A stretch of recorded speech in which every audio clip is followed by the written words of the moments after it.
सरस्वती जी और उनकी बहू रश्मि के बीच एक दिन बहस छिड़ जाती है। आखिर किसका काम ज्यादा आसान है, बहू का या सास का? माँ जी, सास को काम ही क्या है, आपके सारे काम उंगलियों पे तो हो जाते हैं। कुछ भी। हाँ, हिसाब तो उंगलियों पे ही हो जाता है ना। अरे बेटा, ऐसा सिर्फ अभी लगता है। जो मुझे करना पड़ता है ना, वो तुझे करना पड़े तो समझ आएगा कि असली काम का पहाड़ कैसा होता है। ठेले बराबर वजन भी नहीं है आपके काम में, और बात पहाड़ों के वजन की कर रही हैं आप। तू ऐसा करती ही क्या है घर में बेटा, ये तो बता मुझे। मैं थोड़ी ना कुछ करती हूँ, सब जादू से हो रहा है इस घर में। अरे एक दिन मेरा काम करोगी तो समझ आएगा। Okay okay, shut up. कल से मैं घर के काम करूंगी और तू मेरी जगह हर चीज का हिसाब रखना, ठीक है? ठीक है, ये भी कर लेते हैं। ये सास बहू की डील के बारे में रश्मि के पति अमन को नहीं पता था और ना ही अमन के पिताजी सुरेश जी को। पर गेहूं के साथ साथ जैसे घुन भी पिस जाता है, ये दोनों भी पिसने वाले थे। सुबह अमन उठकर रेडी होता है ऑफिस जाने के लिए, तो पता है उसके कपड़े नहीं निकले हुए हैं। अरे रश्मि, तुमने मेरे कपड़े नहीं निकाले? अपनी माँ से पूछो ना, उन्हीं का काम है ये।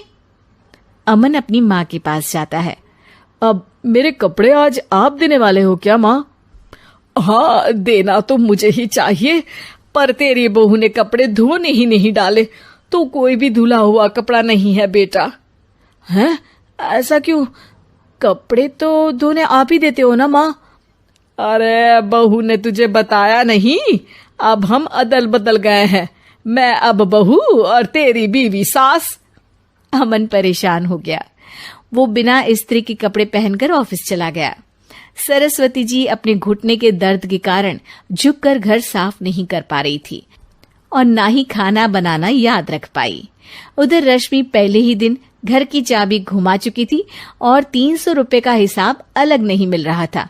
पर दोनों का ही घमंड कैलाश पर्वत से भी बड़ा था और दोनों ही खेमे एक दूसरे की बात मानने को बिल्कुल तैयार नहीं थे।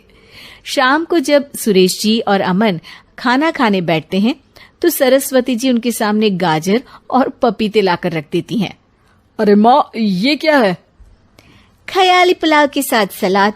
माँ जी खाना बनाना भूल गई लगता है।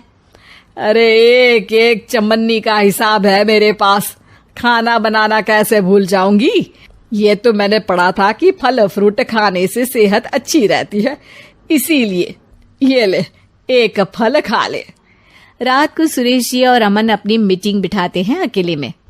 बाबूजी, इनकी लड़ाई के कारण ना हमें ठीक से खाना मिल रहा है, उल्टा घर के सारे काम रुक गए हैं। हाँ बेटा, 2 भैंसों की लड़ाई में बेचारे खेत के पौधों का भी नुकसान हो रहा है। पर पापा, क्या बताऊं आपको, मैंने माँ को इस महीने की 2 तारीख को बिजली के बिल के पैसे दिए थे। आज बिल भरने के लिए मांगने गया तो पता चला कि रश्मि उन पैसों से गैस सिलेंडर ले आई। अच्छा, तो सिलेंडर के पैसों का क्या हुआ?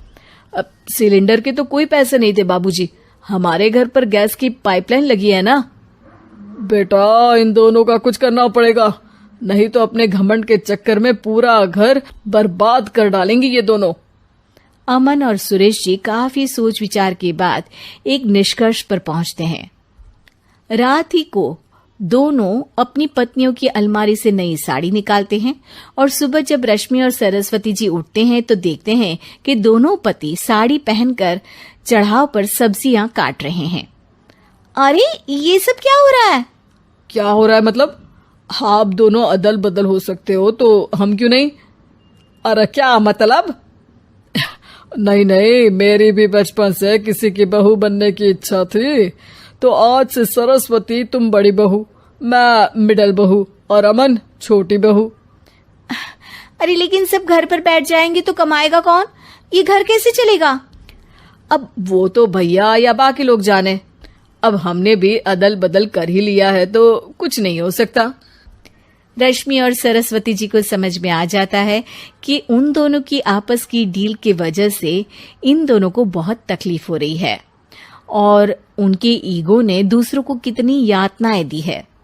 अब असल में माँ जी आप सही थी, सास बनना बहुत मुश्किल है। अरे हाँ बेटा, और तू भी, मुझसे तो नहीं हो पाया सब घर के काम, वापस बदल ले क्या? हाँ हाँ बिल्कुल माँ जी, और अब आप दोनों भी बदल लीजिए। कोई आ गया तो आप दोनों को देखकर क्या सोचेगा? अच्छा है, आप दोनों के समझ में ये बात तो आई। मैं फटाक से कपड़े बदल लेता हूँ। अरे रुक जा बेटा, एक फोटो ले लेती हूँ तेरी। मेरी बेटी होती तो तेरे जैसी ही दिखती साड़ी में। और मेरा फोटो नहीं लोगी? कारण बहू कमला एक बहुत स्वार्थी महिला है।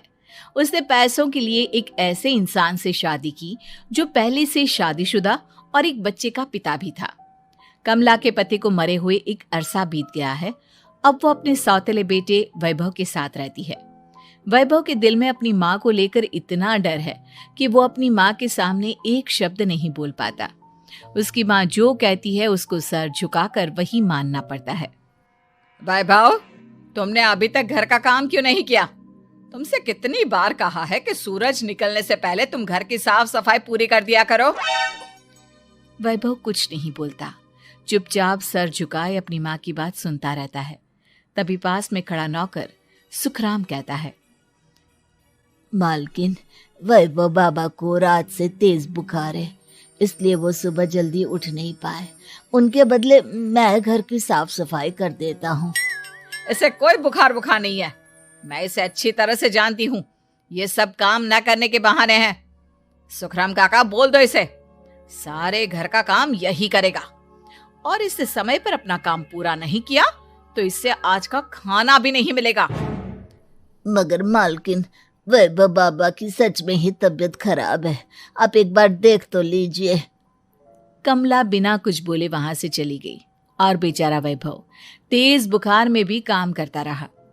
कमला वैभव की शादी एक ऐसी लड़की से कराना चाहती थी जो अनपढ़ हो और कमला से इसी तरह डरे जिस तरह वैभव डरता है, ताकि वैभव की सारी जायदाद और धन दौलत उसकी मुट्ठी में रहे। लेकिन आज के जमाने में ऐसी लड़की मिलना मुश्किल है। कमला कार में यही सब कुछ सोचती जा रही थी कि तभी रास्ते में, अरे ड्राइवर, तुमने कार क्यों रोक दी?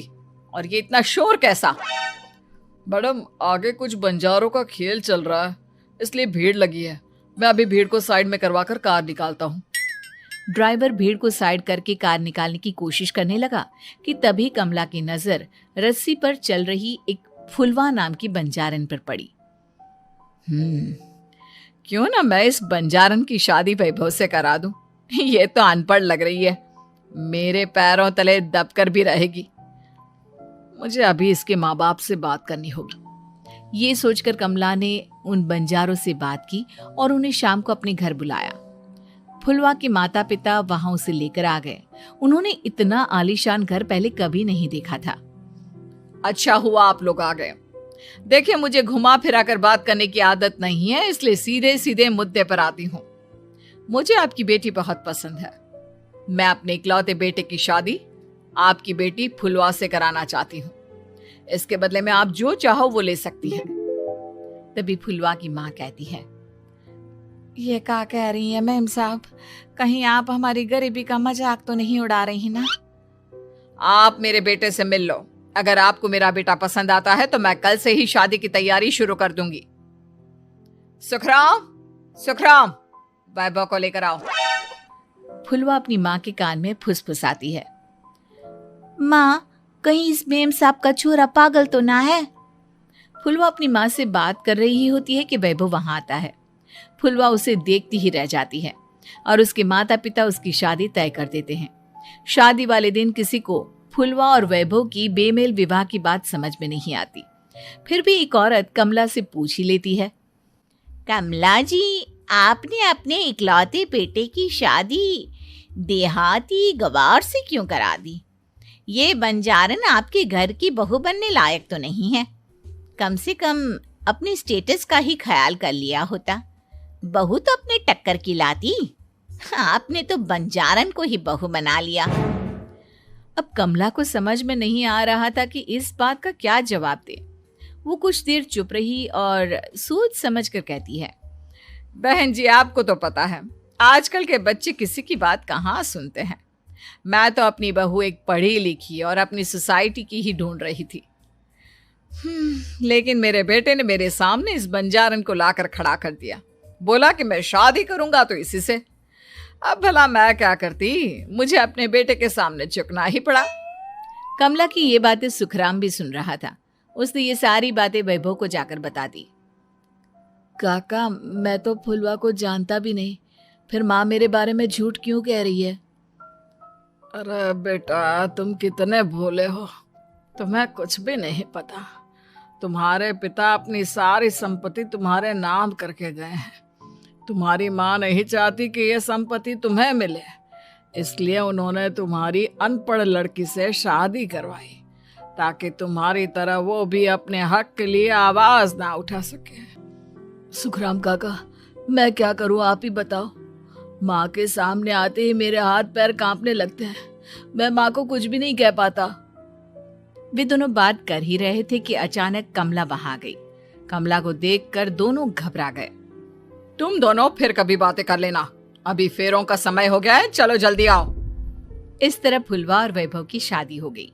अगले दिन कमला ने फुलवा को बुलाया और उसे नसीहत देने लगी। देख बंजारन, तुझे मैंने अपनी बहू बना तो लिया है, लेकिन तुझे इस घर में आंख कान मुंह बंद करके रहना होगा। घर का काम कर और अपने पति से मतलब रख, समझी? कमला का ऐसा रवैया फुलवा को बिल्कुल समझ में नहीं आया। उसने वैभव से इस बारे में बात की। सुनिए ना, माँ जी ने जिस तरह मुझसे बात की मुझे अच्छा नहीं लगा। शादी से पहले तो वो मुझसे बहुत अच्छे से बात कर रही थी, लेकिन शादी के बाद उन्हें क्या हो गया? तुम ज्यादा मत सोचो, जैसा माँ कहती है वैसा ही करो। ये कहकर वैभव वहां से चला गया। अगले दिन वैभव को घर के नौकरों की तरह काम करता देख फुलवा को बहुत हैरानी हुई। फुलवा ने इस बारे में सुखराम काका से बात की तो सुखराम काका ने फुलवा को सारी बात बता दी। अब फुलवा को समझ में आ गया कि उसकी सास ने एक बंजारन को बहू क्यों बनाया। एक दिन वैभव घर का काम कर रहा था, तभी उससे कांच की प्लेट टूट गई। किसने गिराई ये कांच की प्लेट? वैभव को वहां खड़ा देख कमला ने छड़ी से उसे मारना शुरू कर दिया। उसके पैर में कांच चुभ गया और खून बहने लगा, लेकिन फिर भी कमला उसे मारे जा रही थी। ये देखकर फुलवा ने कमला के हाथ से छड़ी छीन ली और तोड़कर फेंक दी। बंजारन, तेरी इतनी हिम्मत, तूने मेरे हाथ से छड़ी छीनी?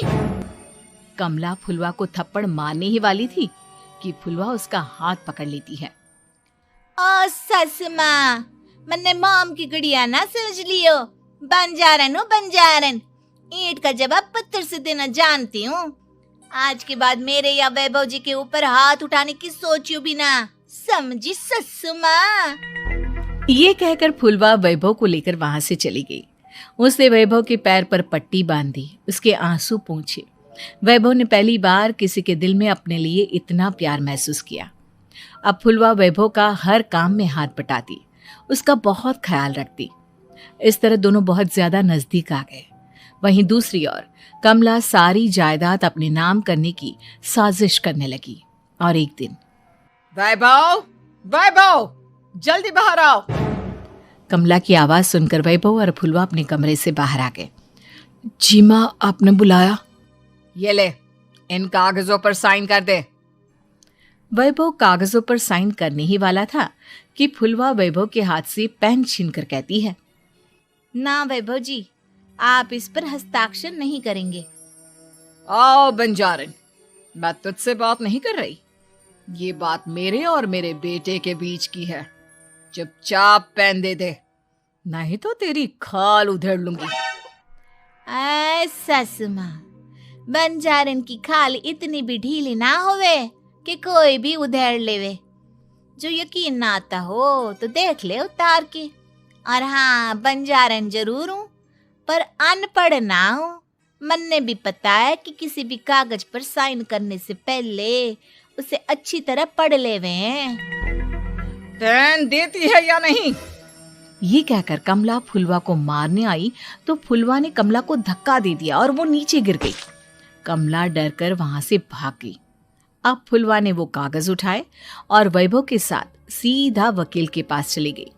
वकील ने वो कागज देखे और फुलवा को बताया, वैभव के पिता की सारी जायदाद और संपत्ति वैभव के नाम है, लेकिन वैभव की सौतेली माँ इस संपत्ति को अपने नाम कराना चाहती है, इसलिए इन कागजों पर वो साइन करा रही थी। तो अब हमें क्या करना चाहिए वकील साहब? वकील ने फुलवा और वैभव को सब कुछ अच्छी तरह से समझा दिया।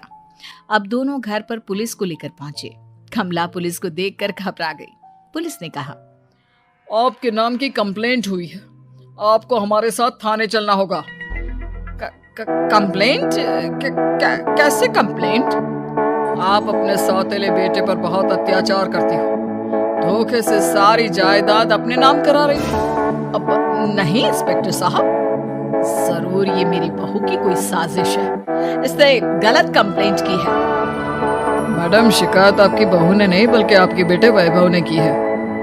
कमला वैभव का नाम सुनकर दंग रह गई। जिस बेटे ने कभी उसके सामने सर नहीं उठाया था, आज वही बेटा उसके सामने पुलिस को ले आया है। वैभव, तुम्हारी इतनी हिम्मत कि तुम पुलिस को ले आए? हाँ माँ, मैं लाया हूँ पुलिस को, और मेरे अंदर इतनी हिम्मत कभी ना आती अगर फुलवा मेरा साथ ना देती। आपने बंजारन बहू को लाकर अपने ही पैर पर कुल्हाड़ी मारी है। मैडम, आपकी बात खत्म हो गई हो तो चलो हमारे साथ। वैभव, मुझे माफ कर दो, मुझे थाने मत भेजो। हाँ, आज के बाद मैं तुम्हें कभी नहीं मारूंगी, तुम्हें कभी परेशान नहीं करूंगी, मुझे माफ कर दो। वैभव अपनी कंप्लेंट वापस ले लेता है और पुलिस वहां से चली जाती है।